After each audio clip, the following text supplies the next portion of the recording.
This video will tell you what you were missing out all this time and why your posts weren't coming up in Google.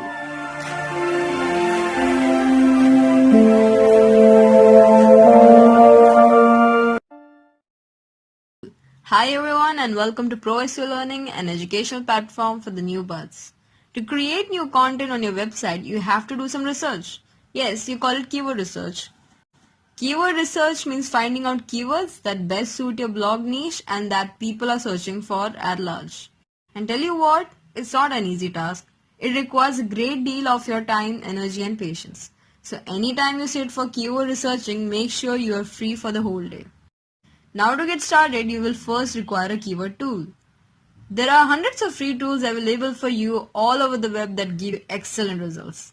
But you can't just stick to one tool and continue with it in the long run.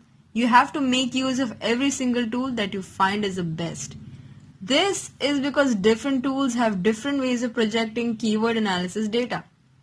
For example, you're using several free tools, then one of them might show you a keyword search volume, which means how many people are searching for that keyword, CPC or cost per click, which stands for paid search results, but won't let you see if the competition of a keyword is high or low, which is a highly crucial information.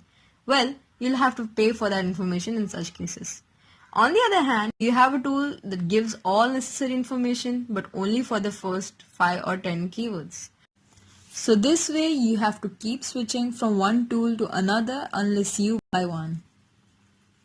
You can also use Google's auto-suggest to find keywords relating to your niche. Forums and even Wikipedia's categories can help you find more keywords.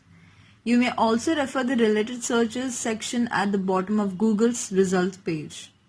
And finally, after you have all your keywords and all the necessary data with you, you need to save it in your system so that you can refer to it anytime you need.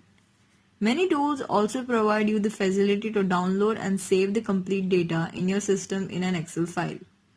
This helps you in a clear and smooth keywords analytics and pick the right keywords for your blog and create new content. And this is not the end. There is much more work to be done even after you get all your keywords in hand. So if you want to be more specific in your content, you will have to take out sub-keywords from the main keywords and analyze them. This will help you make your articles more detailed, thorough and informative. Let me tell you how to do it. First, you pick up a main keyword from a keywords list and analyze only that single keyword. Second, you'll find more detailed searches with that keyword and those will be called as your sub-keywords. Then, you save the information in another Excel file so that you can use it when you need it. So this way, keyword research makes your content more thorough and informative to users and they don't even have to go anywhere else after reading your article. And that was it. Drop a comment below if you think this video is helpful to you. Like, comment and share. Subscribe to our channel right now.